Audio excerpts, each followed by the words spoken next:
Chapter 6. He spent that evening until 10 o'clock, going from one low haunt to another.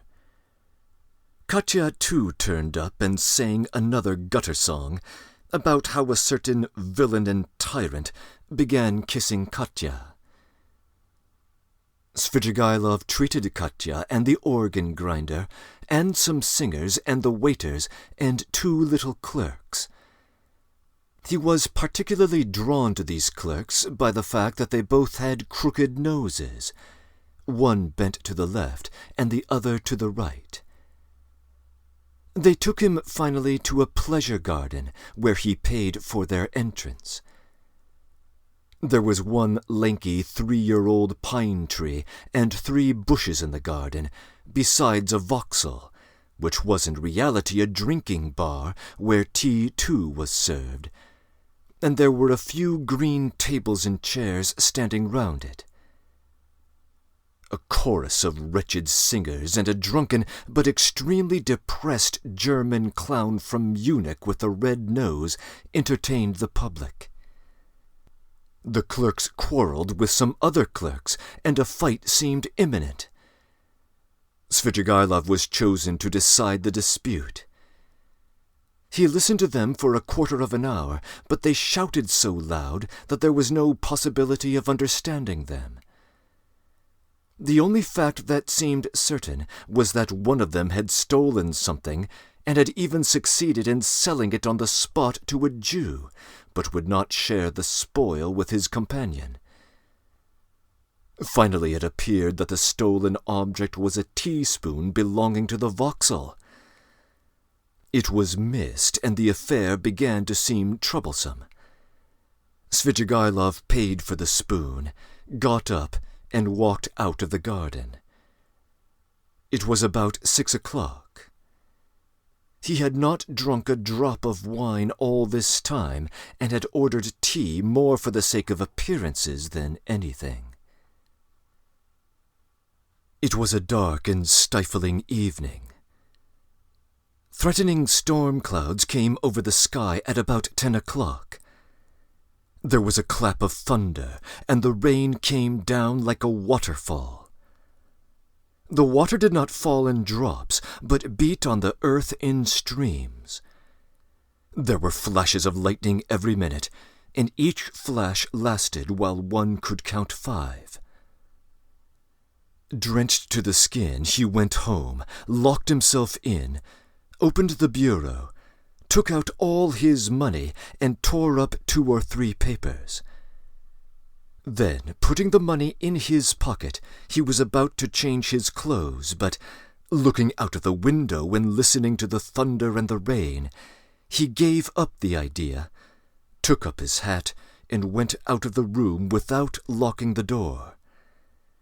He went straight to Sonia. She was at home. She was not alone. The 4 Kapernaumov children were with her. She was giving them tea.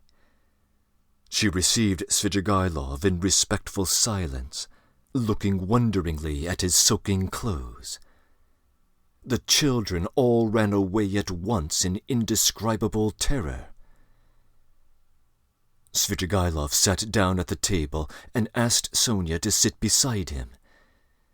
She timidly prepared to listen.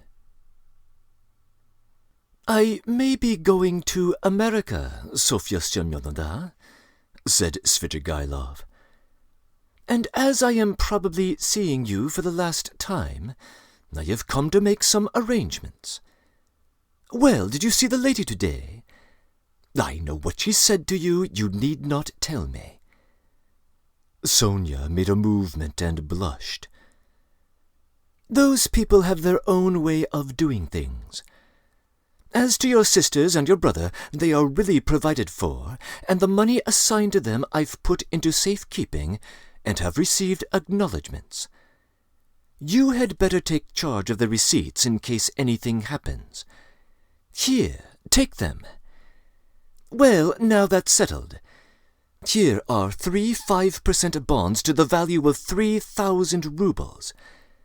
Take those for yourself, entirely for yourself, and let that be strictly between ourselves, so that no one knows of it, whatever you hear.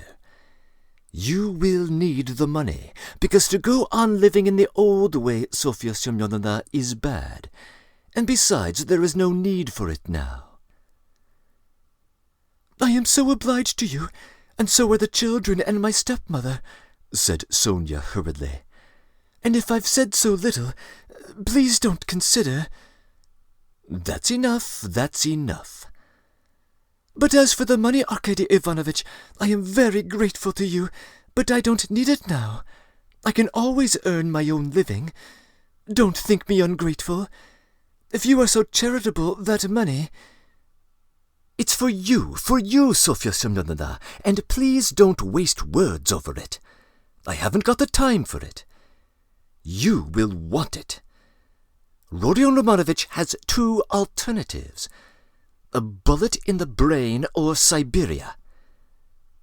Sonia looked wildly at him and started. "Don't be uneasy, I know all about it from his own lips, and I am not a gossip. I won't tell anyone.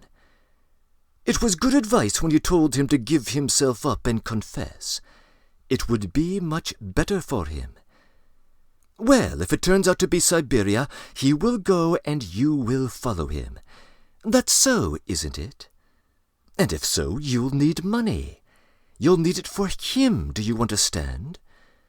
Giving it to you is the same as my giving it to him. Besides, you promised Amalia Ivanovna to pay what you owe. I heard you. How can you undertake such obligations so carelessly, Sofya Semyonovna? It was Katerina Ivanovna's debt and not yours, so you ought not to have taken any notice of the German woman. You can't get through the world like that. If you are ever questioned about me, tomorrow or the day after you will be asked. Don't say anything about the fact that I am coming to see you now, and don't show the money to anyone or say a word about it. Well now, goodbye." He got up. "My greetings to Rodion Romanovich. By the way, you'd better put the money for the present in Mr. Razumikin's keeping. You know Mr. Razumikin? Of course you do. He's not a bad man.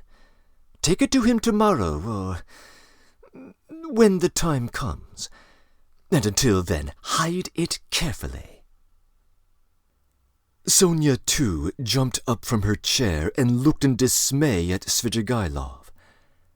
She longed to speak, to ask a question, but for the first moments she did not dare and did not know how to begin. How can you be going now in rain like this?"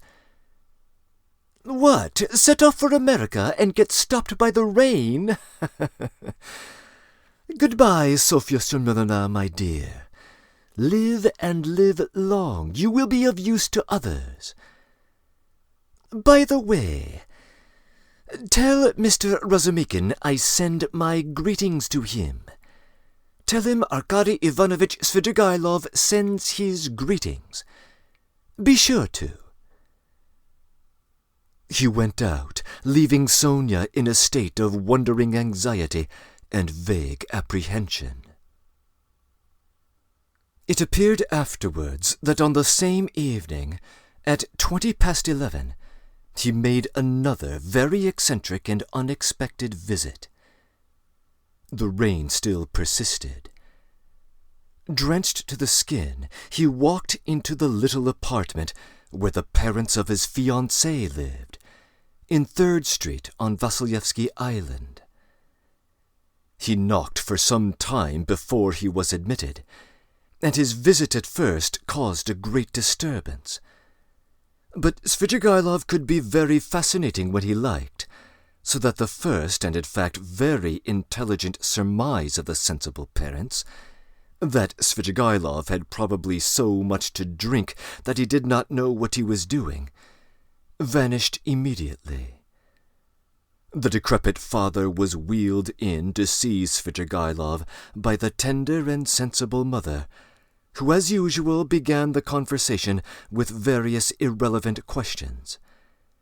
She never asked a direct question, but began by smiling and rubbing her hands, and then, if she had to ask about some detail, for instance, when Svidrigailov would like to have the wedding, she would start with interested and almost eager questions about Paris and the court life there, and only by degrees brought the conversation round to 3rd Street.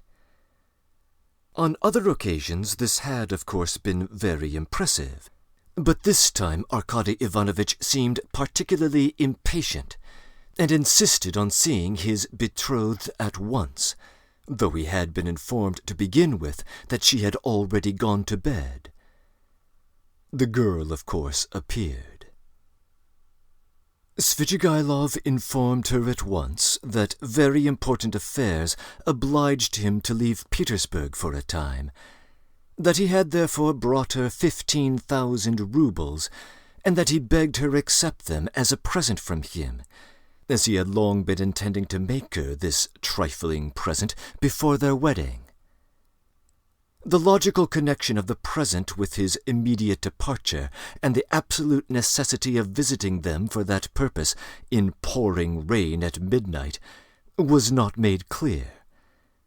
But it all came off very well. Even the inevitable questions, the inevitable expressions of wonder and regret, were extraordinarily few and restrained. On the other hand, the gratitude expressed was remarkably glowing, and was reinforced by tears from this most sensible of mothers.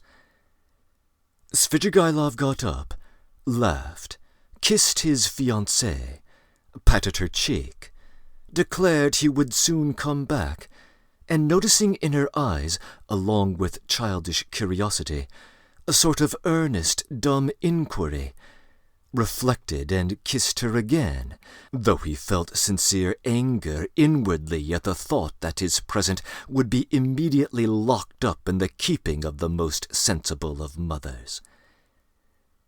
He went away, leaving them all in a state of extraordinary excitement, but the tender mamma, speaking quietly in a half-whisper, settled some of the most important of their doubts, concluding that Svidrigailov was a great man, a man of great affairs and connections, and of great wealth. There was no knowing what he had in his mind. He would start off on a journey and give away money just as his fancy took him, so there was nothing surprising about it.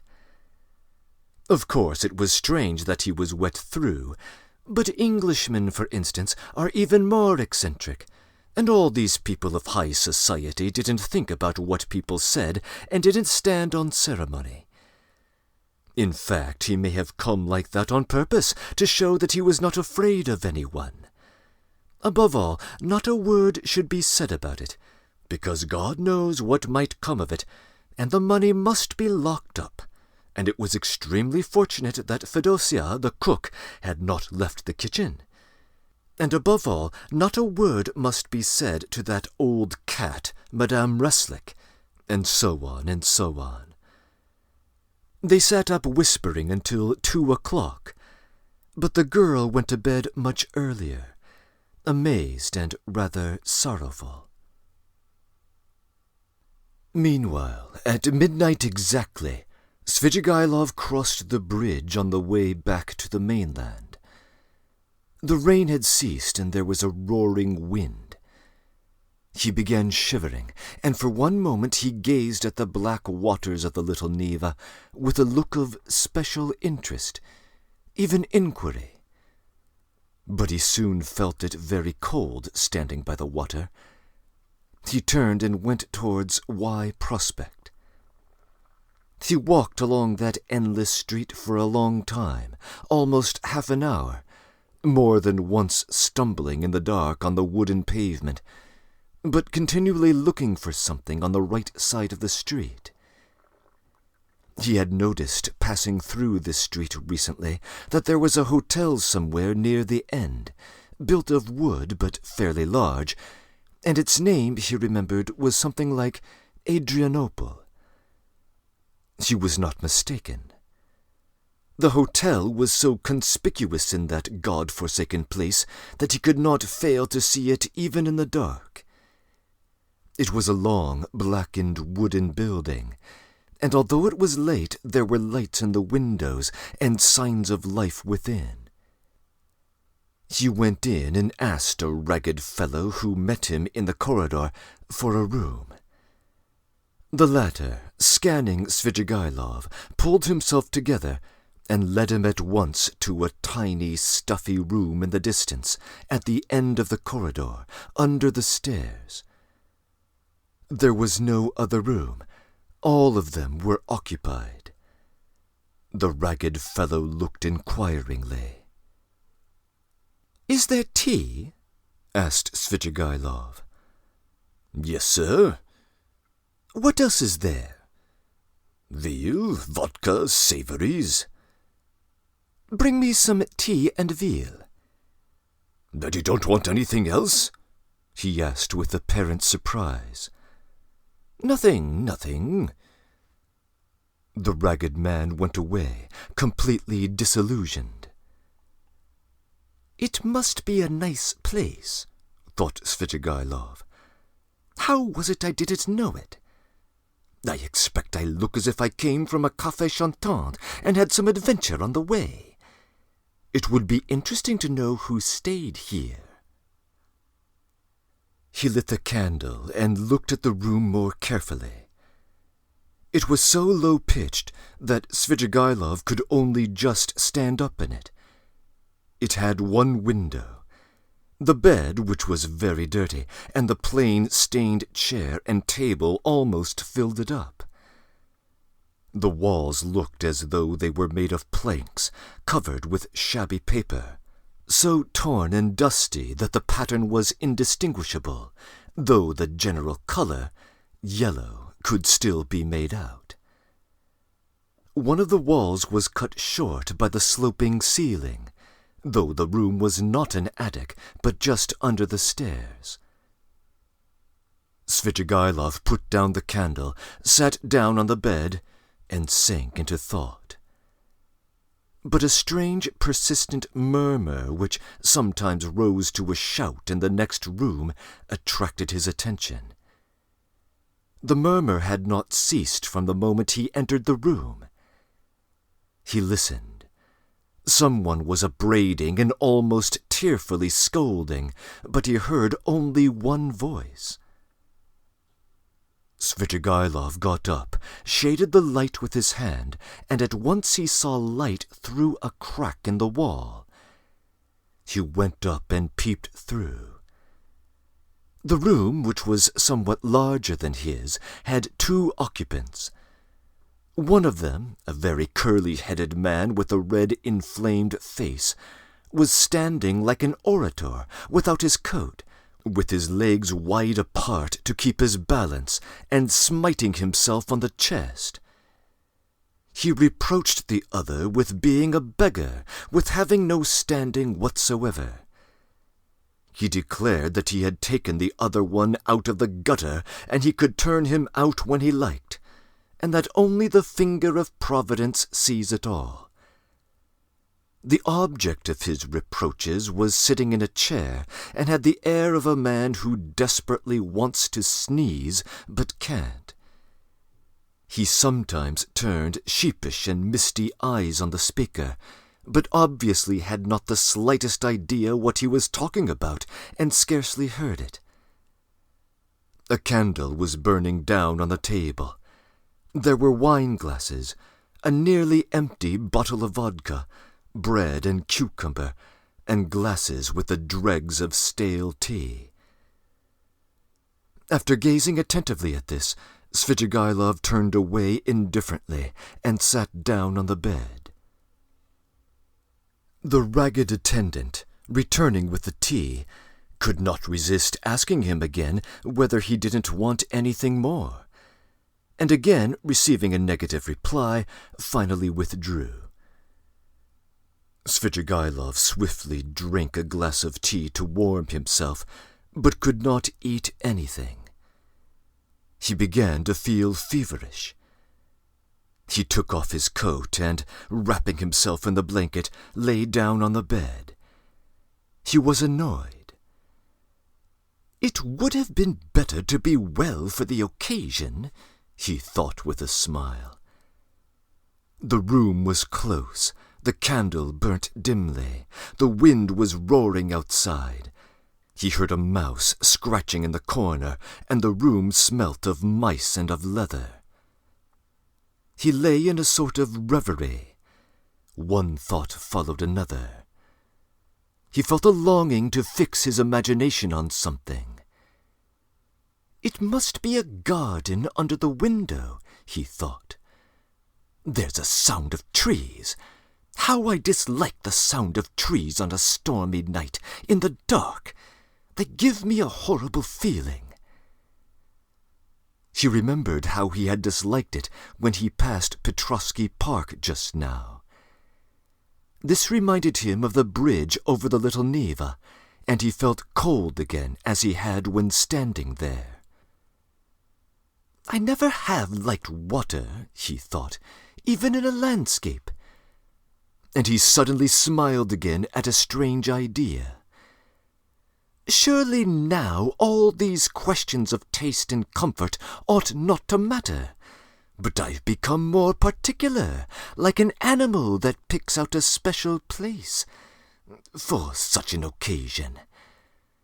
I ought to have gone into Petrovsky Park. I supposed it seemed dark, cold, as though I were looking for pleasant sensations. By the way, why haven't I put out the candle? He blew it out. They've gone to bed next door, he thought, not seeing the light at the crack. Well now, Marfa Petrovna, now is the time for you to turn up. It's dark, and the very time and place for you. But now you won't come.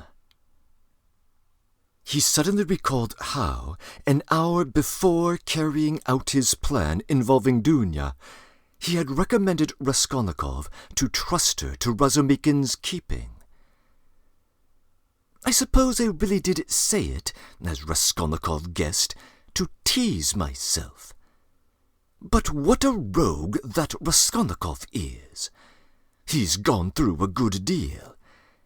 He may be a successful rogue in time when he's got over his nonsense. But now he's too eager for life. These young men are contemptible on that point. But damn him, let him please himself. It's nothing to do with me. He could not get to sleep. By degrees, Dunya's image rose before him, and a shudder ran over him. No, I must give up all that now, he thought, rousing himself. I must think of something else. It's strange. I never had any great hatred for anyone. I never particularly wanted to revenge myself even. And that's a bad sign, a bad sign, a bad sign. I never liked quarreling either, and never lost my temper. That's a bad sign, too. And the promises I made her just now, too. Damnation! But who knows? Perhaps she would have made a new man of me somehow. He ground his teeth and sank into silence again.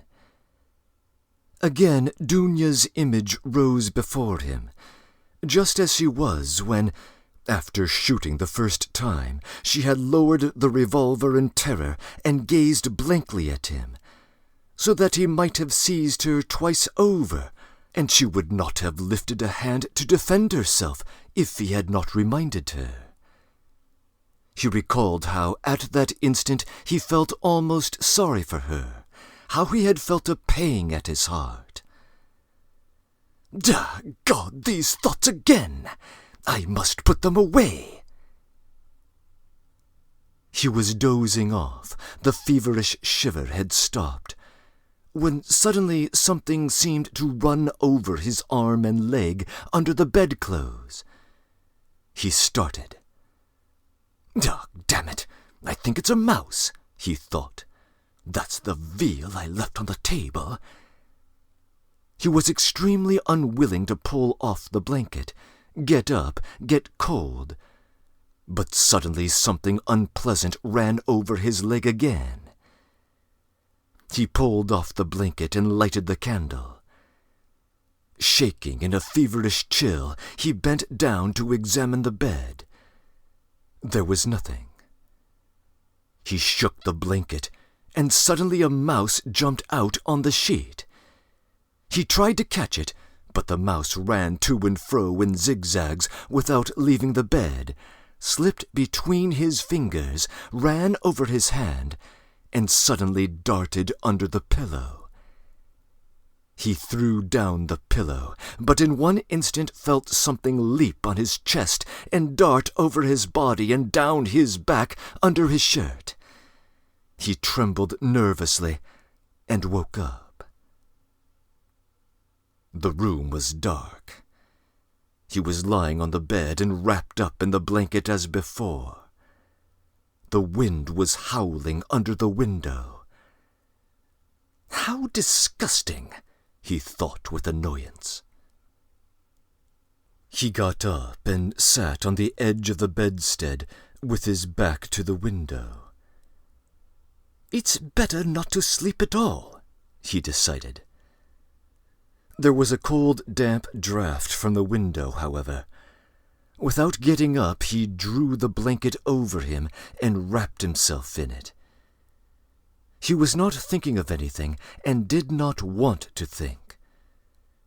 But one image rose after another. Incoherent scraps of thought without beginning or end passed through his mind. He sank into drowsiness. Perhaps the cold, or the dampness, or the dark, or the wind that howled under the window and tossed the trees, roused a sort of persistent craving for the fantastic. He kept dwelling on images of flowers. He imagined a charming flower garden, a bright, warm, almost hot day, a holiday, Trinity Sunday. A fine, sumptuous country cottage in the English taste, overgrown with fragrant flowers, with flower beds going round the house. The porch, wreathed in climbers, was surrounded with beds of roses. A light, cool staircase, carpeted with rich rugs, was decorated with rare plants in china pots. He noticed particularly in the windows nosegays of tender, white, heavily fragrant narcissus bending over their bright green, thick, long stalks. He was reluctant to move away from them, but he went up the stairs and came into a large, high drawing-room, and again everywhere, at the windows, the doors onto the balcony, and on the balcony itself, were flowers. The floors were strewn with fragrant, freshly cut hay. The windows were open. A fresh, cool, light air came into the room. The birds were chirruping under the window, and in the middle of the room, on a table covered with a white satin shroud, stood a coffin. The coffin was covered with white silk, and edged with a thick white frill. Wreaths of flowers surrounded it on all sides. Among the flowers lay a girl in a white muslin dress, with her arms crossed and pressed on her bosom, as though carved out of marble. But her loose, fair hair was wet. There was a wreath of roses on her head. The stern and already rigid profile of her face looked as though it too was chiseled of marble, and the smile on her pale lips was full of an immense, unchildish misery and sorrowful appeal. Svidrigailov knew that girl. There was no holy image, no burning candle beside the coffin, no sound of prayers. The girl had drowned herself. She was only 14, but her heart was broken. And she had destroyed herself, crushed by an insult that had appalled and amazed that childish soul, had corrupted that angel purity with unmerited disgrace, and torn from her a last scream of despair, brutally disregarded, on a dark night in the cold and wet, while the wind howled. Svidrigailov came to, got up from the bed, and went to the window. He felt for the latch and opened it. The wind lashed furiously into the little room and stung his face and his chest, only covered with his shirt, as though with frost. Under the window there must have been something like a garden, and apparently a pleasure garden. There, too, probably there were tea-tables and singing in the daytime. Now drops of rain flew in at the window from the trees and bushes. It was as dark as in a cellar, so that he could only just make out some dark blurs of objects. Svidrigailov, bending down with elbows on the window-sill, gazed for 5 minutes into the darkness. The boom of a cannon, followed by a second one, resounded in the darkness of the night. "Ah, the signal! The river is overflowing," he thought. "By morning it will be swirling down the street in the lower parts, flooding the basements and cellars. The cellar rats will swim out, and men will curse in the rain and wind as they drag their rubbish to their upper floors. What time is it now?" And he had hardly thought it when, somewhere near, a clock on the wall, ticking away hurriedly, struck 3. "Aha! It will be light in an hour. Why wait? I'll go out at once, straight to the park. I'll choose a great bush there, drenched with rain, so that as soon as one's shoulder touches it, millions of drops drip on one's head." He moved away from the window, shut it, lit the candle, put on his waistcoat, his overcoat, and his hat, and went out, carrying the candle, into the passage, to look for the ragged attendant who would be asleep somewhere in the midst of candle-ends and all sorts of rubbish, to pay him for the room and leave the hotel. "It's the best moment. I couldn't choose a better one." He walked for some time through a long, narrow corridor without finding anyone, and was just going to call out, when suddenly, in a dark corner between an old cupboard and the door, he caught sight of a strange object which seemed to be alive.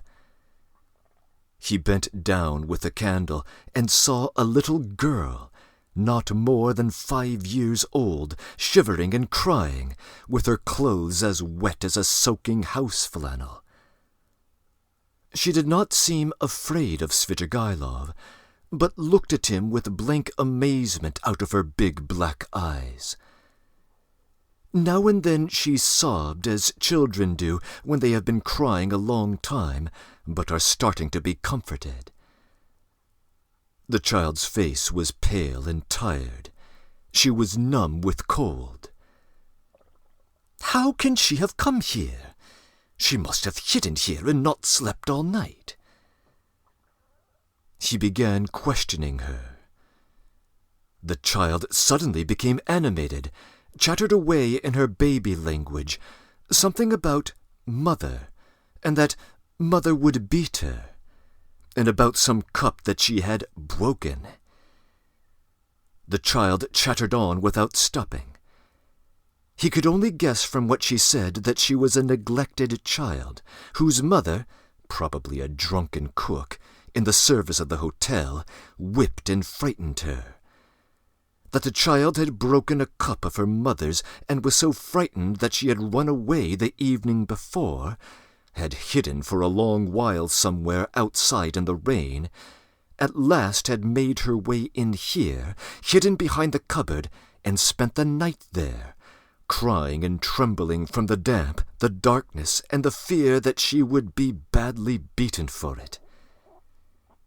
He took her in his arms, went back to his room, sat her on the bed, and began undressing her. The torn shoes which she had on her stockingless feet were as wet as if they had been standing in a puddle all night. When he had undressed her, he put her on the bed, covered her up, and wrapped her in the blanket from her head downwards. She fell asleep at once. Then he sank into dreary musing again. "How stupid it was to trouble myself," he decided suddenly with an oppressive feeling of annoyance. "What idiocy!" In vexation he picked up the candle to go and looked for the ragged attendant again and leave. "Damn the child!" he thought as he opened the door, but he turned again to see whether the child was asleep. He raised the blanket carefully. The child was sleeping soundly. She had got warm under the blanket, and her pale cheeks were flushed.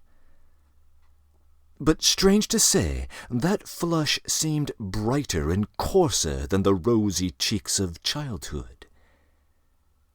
"It's a flush of fever," thought Svidrigailov. It was like the flush from drinking, as though she had been given a full glass to drink. Her crimson lips were hot and glowing. But what was this? He suddenly fancied that her long black eyelashes were quivering, as though the lids were opening, and a sly, crafty eye peeped out with an unchildlike wink, as though the little girl were not asleep, but pretending. Yes, it was so. Her lips parted in a smile. The corners of her mouth quivered, as though she were trying to control them. But now she quite gave up all effort. Now it was a grin, a broad grin. There was something shameless, provocative in that quite unchildish face.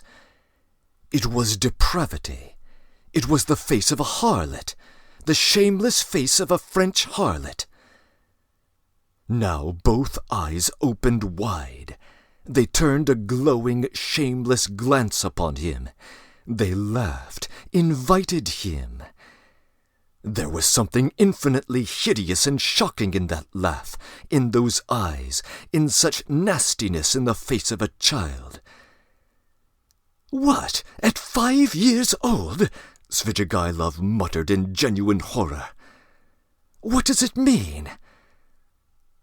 And now she turned to him, her little face all aglow, holding out her arms. "Damned child!" Svidrigailov cried, raising his hand to strike her. But at that moment he woke up. He was in the same bed, still wrapped in the blanket. The candle had not been lighted, and daylight was streaming in at the windows. "I've been having bad dreams all night." He got up angrily, feeling utterly shattered. His bones ached. There was a thick mist outside, and he could see nothing. It was nearly 5. He had overslept. He got up, put on his still damp jacket and overcoat. Feeling the revolver in his pocket, he took it out, and then he sat down, took a notebook out of his pocket, and in the most conspicuous place on the title page wrote a few lines in large letters. Reading them over, he sank into thought with his elbows on the table. The revolver and the notebook lay beside him. Some flies woke up and settled on the untouched veal which was still on the table. He stared at them, and at last with his free right hand began trying to catch one. He tried until he was tired, but could not catch it. At last, realizing that he was engaged in this interesting pursuit, he started, got up, and walked resolutely out of the room. A minute later he was in the street. A thick, milky mist hung over the town. Svidrigailov walked along the slippery, dirty wooden pavement towards the little Neva. He was picturing the waters of the little Neva, swollen in the night, Petrovsky Island, the wet paths, the wet grass, the wet trees and bushes, and at last the bush. He began ill-humoredly staring at the houses, trying to think of something else. There was not a cabman or a passer-by in the street. The bright yellow wooden little houses looked dirty and dejected with their closed shutters.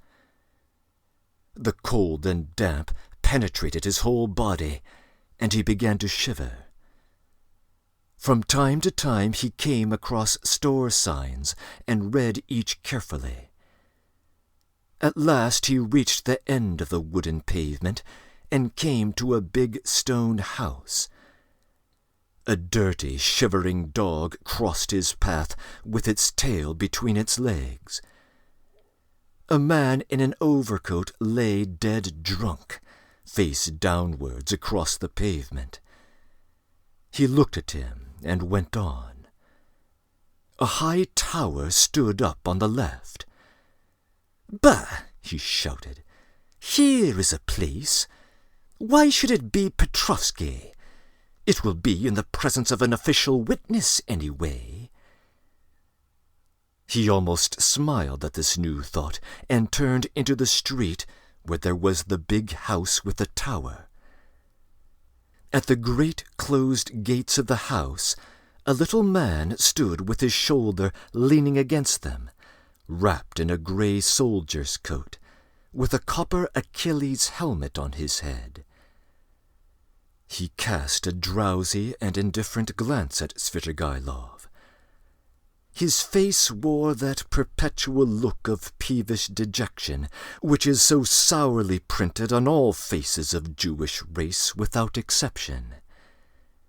Both of them, Svidrigailov and Achilles, stared at each other for a few minutes without speaking.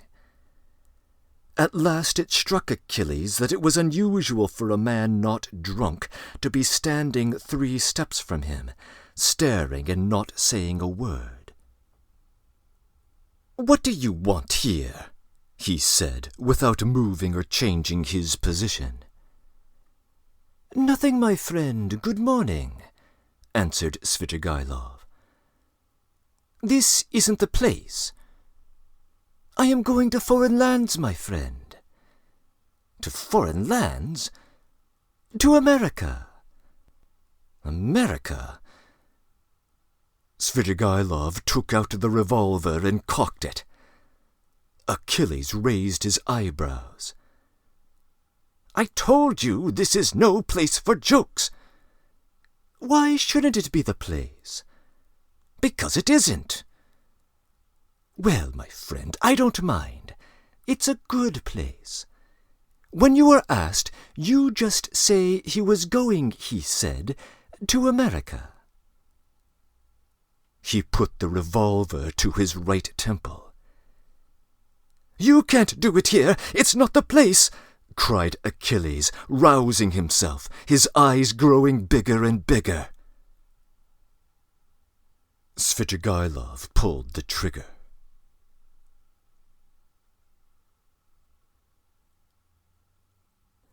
Breaking in.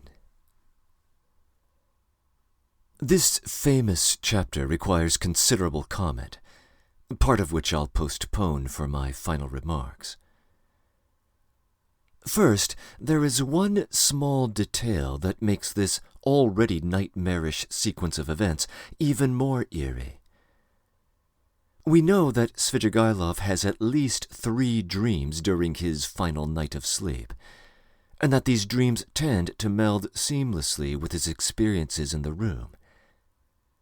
But when he wakes up in the morning, he discovers that his candle had not been lighted. But if so, then he had more than 3 dreams. Indeed, virtually any experience he had in that room before morning could have been dreamt. This is because the narration has him lighting the candle very quickly upon entering it, which is inconsistent with his observation in the morning. On the flip side, the attendant really did bring veal to his room at some point in the sequence, since Svidrigailov wakes up to see it. The net effect is that it is unclear which of his experiences are veridical and which are hallucinations. In this, Dostoevsky seems to be repeating a technique he used convincingly in his earlier novella, The Double, where the boundary between reality and fantasy is similarly ambiguous. In that earlier work, the protagonist's descent into apparent madness is signaled by the firing of a cannon. This device was in turn inspired by a cannon in Pushkin's poem, The Bronze Horseman, where it presages a devastating flood. Here, Dostoevsky is employing that motif once again, as Svidrigailov hears the cannon shot in the distance during a period where he cannot distinguish reality from dreaming. Both the hotel where Svidrigailov stays and the site of his suicide are on what is now called Petrogradsky Island, although at the time it would have been named Petersburg Island. Svidrigailov's travels in this chapter take him northwest from the mainland to Vasilevsky, then northeast from there to Petersburg Island, just skirting Petrovsky Island, where Petrovsky Park is located. It is Petrovsky Island, and indeed under a bush rather like the one Svidrigailov fantasizes about, where Raskolnikov had his dream of the suffering horse back in Part 1, Chapter 5. Each of the 3 clearly delineated dreams in the room appear to be connected to Svidrigailov's past.